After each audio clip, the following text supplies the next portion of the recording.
Hello friends, आपल्या सर्वांची आवडती मालिका पाठ राखीन या मालिकेच्या आजच्या रविवार 16 ऑगस्टच्या एपिसोडमध्ये एकानंतर एक धमाकेदार ट्विस्ट आले आहेत. फ्रेंड्स, आजचा एपिसोड खूप भारी होता. मग नेमकं घडलंय तरी काय? तर आजच्या एपिसोडमध्ये आलोक आणि प्राजक्ताचा आगळा वेगळा साखरपुडा आपल्याला पाहायला मिळाला. आलोकला काही कळतच नाहीये आणि तो प्राजक्ताशी साखरपुडा करतोय. त्याने प्राजक्ताच्या बोटात अंगठीसुद्धा घातली. परंतु खरा ट्विस्ट तेव्हा आला जेव्हा आलोकला पूजेला बसायचं होतं. आता पूजेला बसायचं म्हणून आलोक पूजेला बसला, परंतु जेव्हा चारू त्याला लाल रंगाचं कुंकू लावत होती तेव्हा मात्र खरा ट्विस्ट आला आणि आलोक हा खूप चिडला. चारूचा हात झटकून दिला आणि रागारागाने उभा राहिला आणि त्याचा हा राग पाहून सगळेच घाबरले आहेत. मग आता एवढं सगळं झाल्यानंतर सुद्धा हे लाल रंगाचं कुंकू आलोक आणि प्राजक्ताचं लग्न मोडणार का, हे जाणून घेण्यासाठी हा व्हिडिओ शेवटपर्यंत नक्की पहा. फ्रेंड्स, आजच्या एपिसोडच्या सुरुवातीलाच प्राजक्ता ही वैद्यबुवांच्या क्लिनिकमध्ये येते तर तिला दिसतं की आलोक त्यांची डायरी वाचतोय आणि आलोकच्या मागे एक लाल रंगाचं झाकण असलेला डबा आहे. त्यामुळे प्राजक्ता खूप घाबरते आणि तेवढ्यात आलोक मागे वळून पाहतो. आलोकला राग येतो. आलोक हा डबा उचलतो आणि प्राजक्ताला जाब विचारतो, तू जाणून बुजून हा डबा इथे ठेवलास ना? तू असं का वागतेस? म्हणून मला तुझा राग येतो, म्हणून मला तुझं तोंड पाहण्याची इच्छा नाहीये. प्राजक्ता खूप घाबरते आणि आलोक रागाच्या भरात हा डबा फेकून देतो आणि हा डबा फुटतो. प्राजक्ता घाबरते.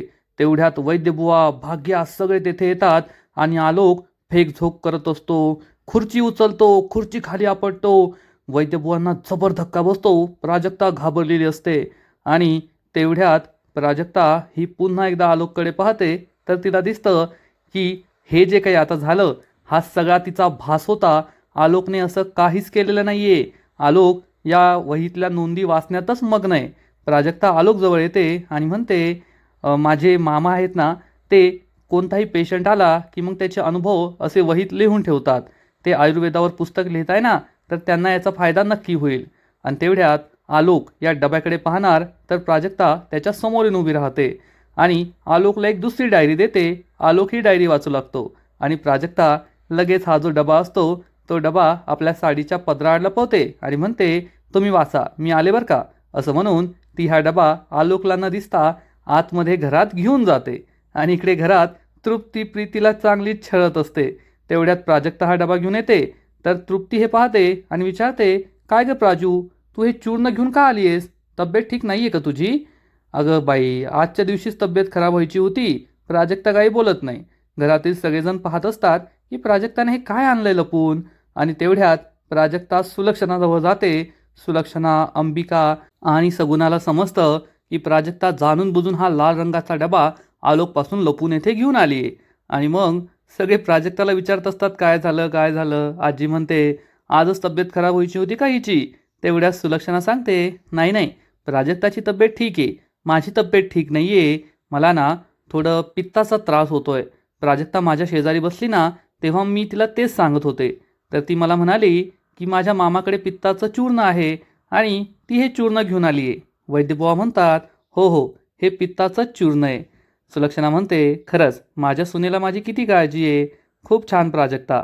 वैद्यबुवा पुढे येतात आणि म्हणतात, सुलक्षणा मॅम, माझ्याकडे कोणताही पेशंट आला ज्याला पित्ताचा त्रास असेल ना तर त्याला मी हेच चूर्ण देतो. 3 दिवस हे चूर्ण घेतलं की पित्ताचा त्रास संपूर्णपणे संपून जातो. त्यामुळे तुम्ही सुद्धा हेच चूर्ण घ्या. सुलक्षणा खुश होते. सगळे म्हणतात, अरे वा, छान छान. आणि वैद्यबुवा लगेच जागेवर सुलक्षणाला हे चूर्ण द्यायला म्हणतात. ते एक चमचा घेतात आणि या बाटलीतून एक चमचा चूर्ण बाहेर काढतात आणि सुलक्षणाला म्हणतात, मॅडम तुम्ही घ्या. सुलक्षणा म्हणते, नाही वैद्यबुवा, आता नको, मी नंतर घेईल, आता काही गरज नाही आहे. पण वैद्यबुवा काही ऐकत नाही. सुलक्षणाच्या हातात चमचा देतात. प्राजक्ता सुलक्षणाकडे पाहतच राहते. आता सुलक्षणाने स्वतःच्या हाताने पायावर धोंडा मारून घेतलाय. त्यामुळे सुलक्षणाला कसं बसं हे चूर्ण खावं लागतं आणि हे चूर्ण खाताच ती असा कसा चेहरा करते की तिच्या चेहऱ्याकडे पाहून वैद्यबुवा, चारू आणि बाकीचे सगळे खुदखुदू हसू लागतात आणि सगळ्यांना हसताना पाहून सुलक्षणासुद्धा हसते. प्राजक्ता मात्र सिरियसच असते. वैद्यबुवा म्हणतात, मॅम आता तुम्हाला बरं वाटेल, टेन्शन घेऊ नका. आणि सगळे बाजूला गेल्यानंतर सुलक्षणा प्राजक्ताला म्हणते, पाहिलं का प्राजक्ता, आज तुझ्यासाठी आणि आलोकसाठी मी माझं तोंड कडू केलं आहे. तुमच्यासाठी मी काहीही करू शकते. पण जरी माझं तोंड कडू झालेलं असलं तरी आलोकशी लग्न करून तुझं तोंड नक्की गोड होईल. आज तुला आलोक जरी कडू वाटत असला, तुमचं हे नातं कडू वाटत असलं, पण लवकरच तुमचं नातं खूप गोड होईल. हा माझा शब्द लक्षात ठेव. परंतु प्राजक्ताला हे बिलकुल पटत नसतं. प्राजक्ताला अजूनही असं वाटत असतं की नाही, आलोकबरोबर माझं नातं काही ठीक होणार नाही. तेवढ्यात गुरुजी म्हणतात, चला आता नवरी मुलीची ओटी भरून घेऊया. सुलक्षणा प्राजक्ताला म्हणते, प्राजक्ता चल, आज मी तुझी ओटी भरते आणि तुला माझी सून बनवते. प्राजक्ता आणि सुलक्षणा पाटावर बसतात. मग सुलक्षणाने प्राजक्तासाठी ओटी भरायला जे काही सगळं सामान आणलंय ते सामान ती दाखवते. सगळ्यात आधी प्राजक्तासाठी आणलेली साडी दाखवते. प्राजक्ताला आणि सगळ्यांना ही साडी खूप आवडते. प्रीती आणि तृप्तीचं लक्षच असतं यांनी काय काय आणलंय. मग सुलक्षणा नारळ, बांगड्या या सगळ्या वस्तू देते आणि सगळ्या शेवटी एक भरजरी सोन्याचा हार देते.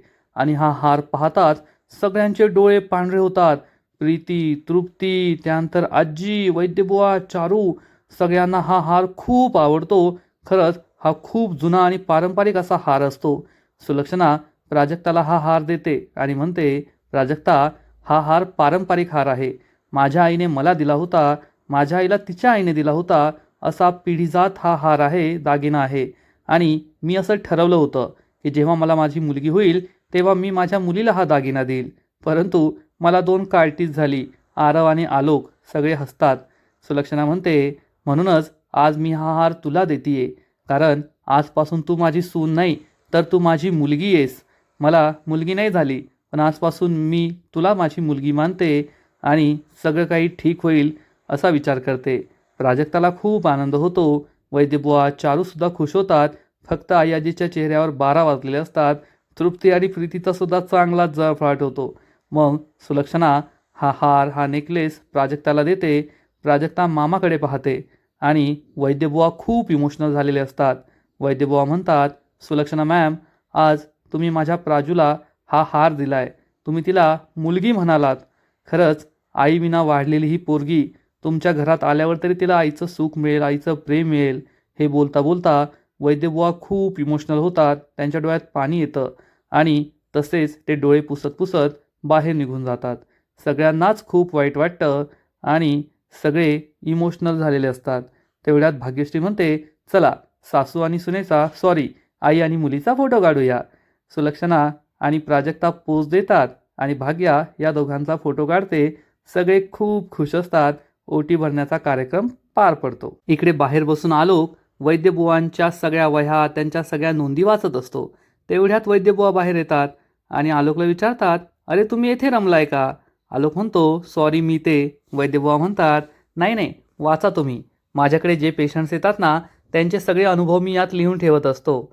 तर आलोक म्हणतो, खरंच तुमच्या या नोंदी खूप छान आहेत. किती वेगवेगळे अनुभव येत आहे तुम्हाला. म्हणजे तुम्ही एका पेशंटबद्दल इथे असं लिहिलं आहे की त्याच्या पायावर व्रण आलं होतं आणि तुम्ही त्याला त्याच्या शरीरातील विषारी आम्लतत्व कमी करायला लावली आणि मग तो बरा झाला. वैद्यबुवा सांगतात, हो खरं आहे, माझ्याकडे तो पेशंट आला होता. त्याला खूप दिवसांपासून हा त्रास होता आणि मग मी त्याच्या आयुष्यातील विविध सवयी जाणून घेतल्या. तेव्हा मला समजलं की त्याचं वेळी अवेळी खाणं होतं, तेलकट तुपकट खाणं होतं, त्यामुळे त्याच्या शरीरावर हा व्रण आला होता. मी त्याला सांगितलं या सवयी बदल. त्याने या सवयी बदलल्या आणि अगदी महिनाभरातच हा व्रण निघून गेला. हे ऐकून आलोक खूप खुश होतो आणि विचारतो, म्हणजे समोरच्या व्यक्तीला पाहूनच तुम्हाला कळतं का की त्याला काय आजार आहे? वैद्यबुवा सांगतात, हो, म्हणजे त्याच्या डोळ्यात दिसतं, त्याच्या चेहऱ्यावर दिसतं. आणि तुम्हाला खरं सांगू ना, 65% आपले हे जे आजार आहेत ना, ते आपल्या सवयींमुळेच जडले आहेत. त्या सवयी बदलल्या की आजारसुद्धा बरे होतात. त्यात काय माझं खूप मोठं क्रेडिट नाही आहे. आलोक खूप खुश होतो. वैद्यबुवा त्याला आपल्या आयुष्यातील विविध अनुभव सांगत असतात, पेशंटबद्दल सांगत असतात आणि मग आलोक हा वैद्यबुवांना विचारतो, आणि तुम्ही हे सगळं लिहून ठेवतात का? वैद्यबुवा सांगतात, हो, मी हे सगळे अनुभव लिहून ठेवतो. म्हणजे कसं असतं, अनेक पेशंटच्या समस्या या सारख्याच असतात. मग पुढच्या वेळेस जास्त त्रास होत नाही एखाद्या पेशंटला काय त्रास आहे हे जाणून घेण्यासाठी, आणि तेवढीच माझी उजळणीसुद्धा होते. आलोक विचारतो, आणि मी हे सुद्धा ऐकलं आहे की तुम्ही पेशंटकडून पैसे वगैरे घेत नाही तुमच्या इलाजाचे. वैद्यबुवा मागे वळून पाहतात, जेथे फळ्यावर लिहिलं असतं की रुग्णसेवा हीच ईश्वर सेवा. वैद्यबुवा विचारतात, माझ्या डायरीबरोबरच तुम्ही हे मागं लिहिलेलं वाक्यसुद्धा वाचलेलं दिसतंय. आलोक म्हणतो, हो वाचलंय. वैद्यबुवा सांगतात, मी हे मानतो की जे रुग्ण असतात तेच ईश्वर असतात आणि रुग्णसेवा हीच ईश्वर सेवा. कोणत्याही रुग्णाची सेवा करताना मी असाच विचार करतो की मी देवाची सेवा करतोय आणि ज्याने आपला जन्म दिला आहे, ज्याने आपलं सगळं दिलंय, त्याच्याकडून काय पैसे घ्यायचे. म्हणून मी रुग्णांकडून कोणतेही पैसे घेत नाही. तेथे एक डबा ठेवला आहे. रुग्णांची जी काही इच्छा असेल ते ते देऊ शकतात. त्यातच मी माझा उदरनिर्वाह चालवतो. हे ऐकून आलोक भलताच इम्प्रेस होतो. वैद्यबुवा आणि आलोकच्या गप्पा मस्त सुरू असतात.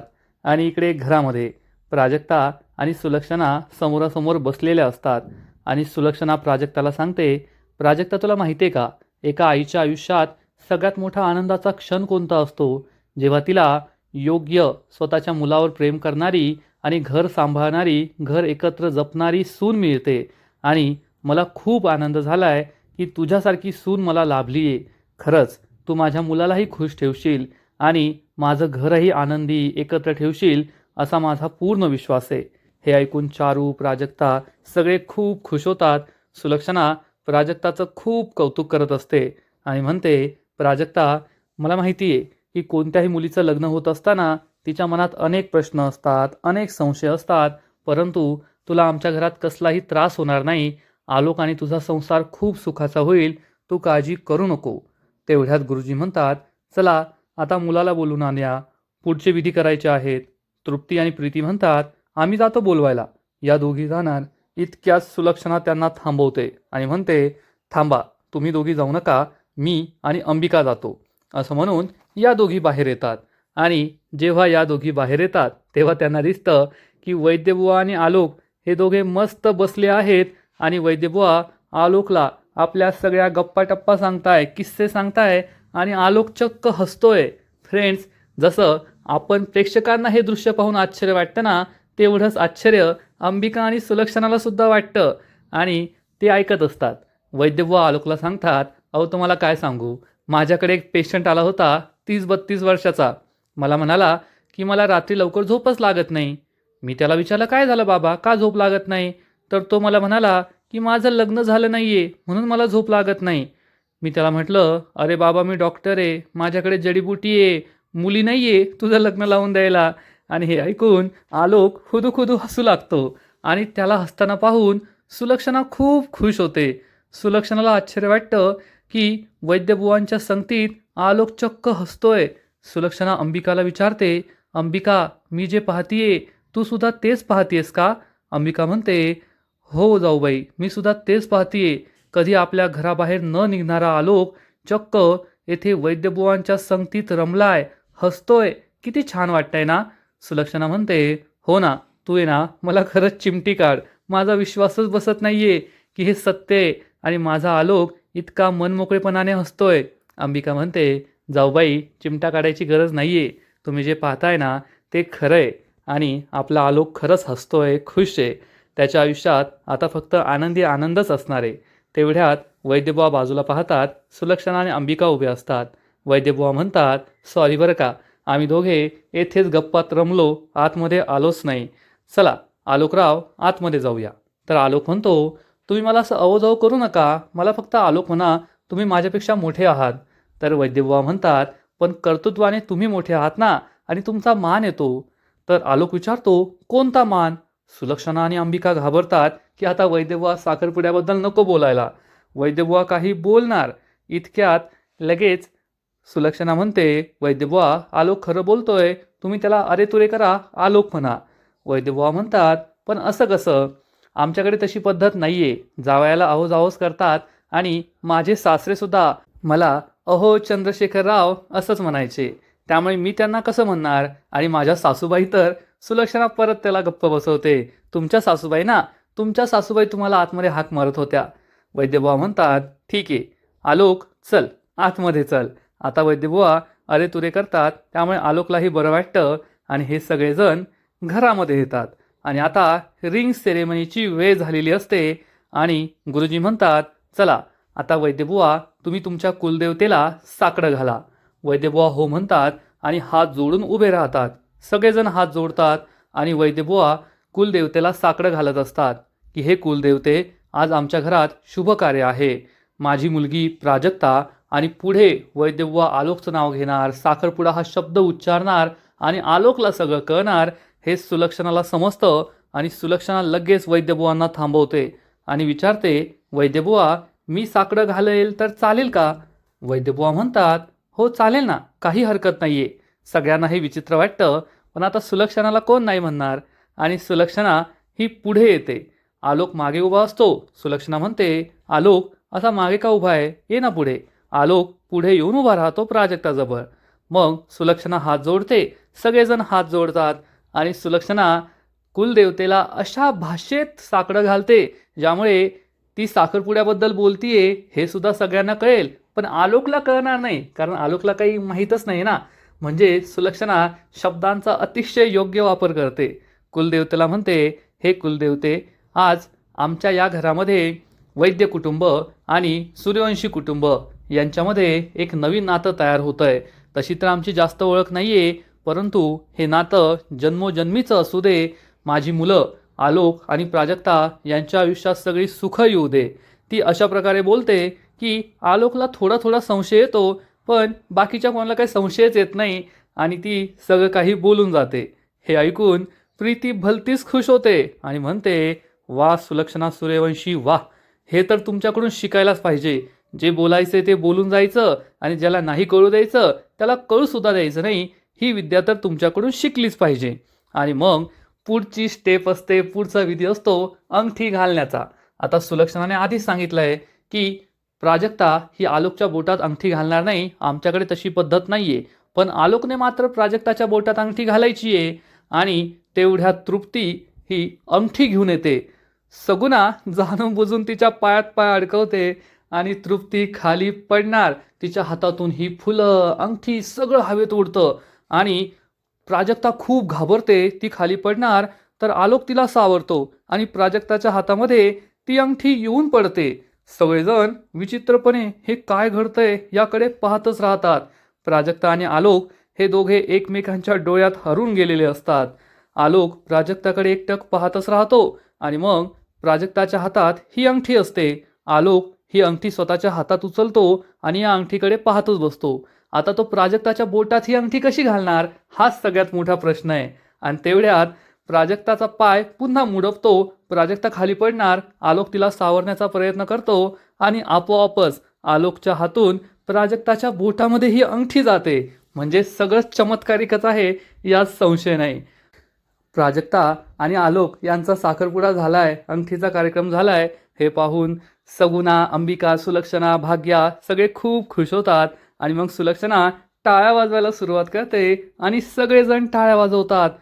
प्राजक्ता खुश असते, लगेच ही अंगठी आपल्या बोटात घालते. आलोक सगळ्यांकडे चमत्कारिक नजरेने पाहत असतो की हे सगळे काय टाळ्या वाजवताय, काय झालंय हे त्याला कळतच नाही. पण कोणाला काही विचारण्याची त्याची हिंमत नसते, तो गप्प बसतो. पण भाग्याला मात्र संशय येतो की आलोक एवढा खुश का दिसत नाहीये. प्राजक्ता सुद्धा घाबरलेली असते आणि आजचा एपिसोड येथेच संपतो. फ्रेंड्स, पाठ राखीन या मालिकेचा आजचा एपिसोड खरंच खूप भारी होता, इंटरेस्टिंग होता. प्राजक्ता आणि आलोकचा हा साखरपुडा गिनीज बुकमध्ये नोंद करून ठेवण्यासारखा आहे. जगावेगळा साखरपुडा एवढं मात्र नक्की. या मालिकेचा आजचा एपिसोड तर भारी होता, परंतु पुढील एपिसोड आणखीन भारी असणारे, आणखीन मोठा ट्विस्ट या मालिकेत येणारे. मग नेमकं घडणार तरी काय? तर फ्रेंड्स, पाठ राखीन या मालिकेच्या पुढील एपिसोडमध्ये आपण पाहू की प्राजक्ताच्या बोटात तर आलोकने अंगठी घातली, त्यामुळे सगळे खूप खुश असतील. भाग्या, प्राजक्ता, आलोक हे सगळे खुश असतील. आलोक हा प्राजक्ताकडे एकटक पाहतच असेल की प्राजक्ता किती सुंदर दिसतीये. आणि मग सगळ्यात महत्त्वाचा विधी, प्राजक्ता पाट्यावर बसलेली असेल आणि आलोकला तिच्या शेजारी बसावं लागणार. आलोक हा जास्त काही प्रश्न विचारणार नाही आणि प्राजक्ताच्या शेजारी बसायला तयार होईल. परंतु सगळ्यात मोठा ट्विस्ट तेव्हा येणार जेव्हा आलोकला कुंकू लावायचं असेल आणि चारू ही चक्क आलोकला कुंकू लावत असेल. आता कुंकवाला तर काही दुसरा पर्याय नाहीये. कुंकू हे लाल रंगाचंच असतं आणि हा लाल रंगाचं कुंकू पाहताच आलोक हा खूप चिडेल. त्याच्या मानेतून अंगातून घामाच्या धारा वाहू लागतील, त्याच्या तळपायाची आग मस्तकात जाईल. सुलक्षणा प्राजक्ता खूप घाबरतील आणि मग आलोक रागारागाने चारूचा हात पकडणार, तिचा हात झटकणार आणि उभा राहणार. आलोक हा असा का वागतोय हाच प्रश्न सगळ्यांना पडेल. प्राजक्ता, भाग्या आणि घरातील सगळेजण घाबरलेले असतील.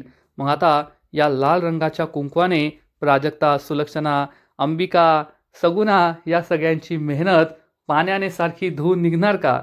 या सगळ्यांची मेहनत वाया जाणार का? हे पाहायला मजा येईल. तर फ्रेंड्स, तुम्हाला काय वाटतं? आता या कुंकवामुळे या साखरपुड्याचा फज्जा उडेल का? आलोकचं खरं रूप सगळ्यांसमोर येईल का? नक्कीच कमेंट करून सांगा. आणि पाठ राखीन या मालिकेचे असेच नवीन नवीन एपिसोड, नवीन नवीन अपडेट सर्वात आधी पाहण्यासाठी व्हिडिओला लाईक करा, शेअर करा, चॅनलला सबस्क्राईब करून बेल आयकॉनवर क्लिक करा. म्हणजे पाठ राखीन मालिकेचे नवीन नवीन एपिसोड तुम्हाला सर्वात आधी पाहायला मिळतील. खूप खूप खूप धन्यवाद.